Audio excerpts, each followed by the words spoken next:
Hello दोस्तों, कैसे हो आप सभी। तो आई होप आप सब बहुत अच्छे होंगे और स्वागत है आप सभी का मेरे चैनल में। तो आज का जो हमारा टॉपिक है वो है ब्राह्मण, आरण्यक तथा उपनिषद। तो आज मैं आपको ब्राह्मण, आरण्यक तथा उपनिषद के बारे में बताने वाली हूँ। तो चलिए अपनी वीडियो को स्टार्ट करते हैं। तो देखिए दोस्तों कि संहिता के पश्चात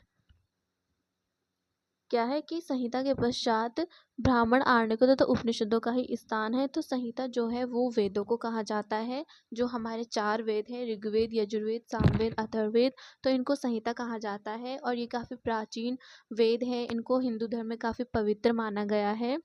तो इनके पश्चात ब्राह्मण, आरण्यक तथा उपनिषदों का ही स्थान है और इसी के बारे में आज हम पढ़ने वाले हैं। तो इससे हमें उत्तर वैदिक काल के समाज एवं संस्कृति के विषय में क्या मिलती है, जानकारी मिलती है। किन से? ब्राह्मणों ग्रंथों से, आरण्यकों से तथा उपनिषदों से। तो ब्राह्मण ग्रंथ वैदिक संहिताओं की व्याख्या करने के लिए गद्य में लिखे गए थे। तो जो ब्राह्मण ग्रंथ है ये वैदिक संहिताओं की व्याख्या करने के लिए गद्य में लिखे गए थे।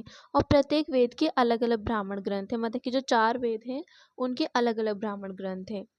जैसे कि ऋग्वेद के जो ब्राह्मण ग्रंथ है वो है ऐत्रेय तथा कौशिकी। यजुर्वेद का है तैत्तिरीय व शतपथ। सामवेद का है पंचविंश और अथर्ववेद का है गोपद। ठीक है, आपको याद रखना है कि वैदिक संहिता की व्याख्या करने के लिए जो ये ब्राह्मण ग्रंथ थे ये गद्य में लिखे गए थे। और प्रत्येक वेद के अपने अपने ब्राह्मण ग्रंथ हैं। जैसे कि ऋग्वेद के ऐत्रेय व कौशिकी है, यजुर्वेद के तैत्तिरीय व शतपथ है, सामवेद का पंचविंश है और अथर्ववेद का क्या है, गोपद है। तो ये इनके ब्राह्मण ग्रंथ हैं। देखिए कि ऐत्रेय में राज्याभिषेक के नियम एवं कुछ प्राचीन राजाओं के नाम दिए गए हैं। तो ये जो ऐत्रेय ब्राह्मण ग्रंथ है इसमें राज्याभिषेक के नियम और कुछ प्राचीन राजाओं के नाम दिए गए हैं। उसके बाद शतपथ ग्रंथ में कुरु, पांचाल, कौशल, शल्य, गांधार आदि राजाओं का उल्लेख मिलता है। ठीक है, ये जो राजा थे पांचाल, कौशल, शल्य, गांधार, तो इन राजाओं का उल्लेख मिलता है शतपथ धर्म ग्रंथ में, मतलब कि ब्राह्मण ग्रंथ में। उसके बाद स्टार्ट होता है आरण्यक। तो आरण्यक वनों में लिखे जाते थे। अब देखिए दोस्तों, ये जो आरण्यक होते थे ये वनों के शांत वातावरण में लिखे जाते थे। मतलब कि जो इनको लिखता था वो वनों में जाता था और वहाँ के शांत वातावरण में आरण्यक लिखे जाते थे। और इसमें आत्मा, परमात्मा, पुनर्जन्म, ब्राह्मण का उल्लेख मिला है। ठीक है, ब्रह्मांड का उल्लेख मिला है, आत्मा का उल्लेख मिला है, परमात्मा का उल्लेख मिला है, पुनर्जन्म का उल्लेख मिला है और ब्रह्मांड का उल्लेख मिला है।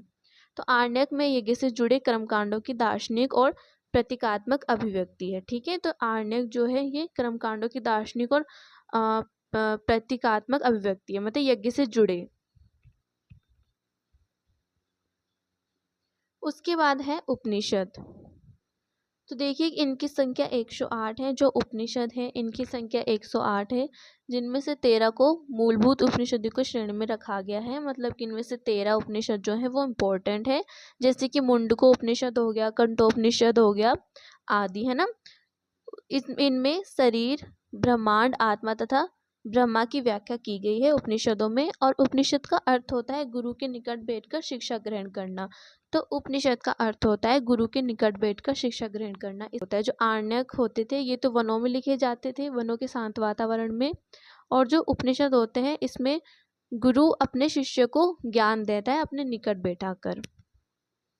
तो देखिए कि मुंडको उपनिषद में सत्यमेव जयते का वर्णन मिला है। अब जो सत्यमेव जयते हैं इसका वर्णन हमें मुंडको उपनिषद में मिला है। तो आपको याद रखना है कि सत्यमेव जयते मुंडको उपनिषद से लिखा गया है। और ओम की चर्चा हमें कंठोपनिषद से मिली है। कंठोपनिषद में ओम की चर्चा दी गई है। तो ये थे उपनिषद, आरण्यक तथा ब्राह्मण ग्रंथ। इनका स्थान संहिता के बाद है और ये भी उसी की तरह पवित्र माने गए हैं। तो ये थी कुछ जानकारी। आई होप आपको समझ में आई होगी।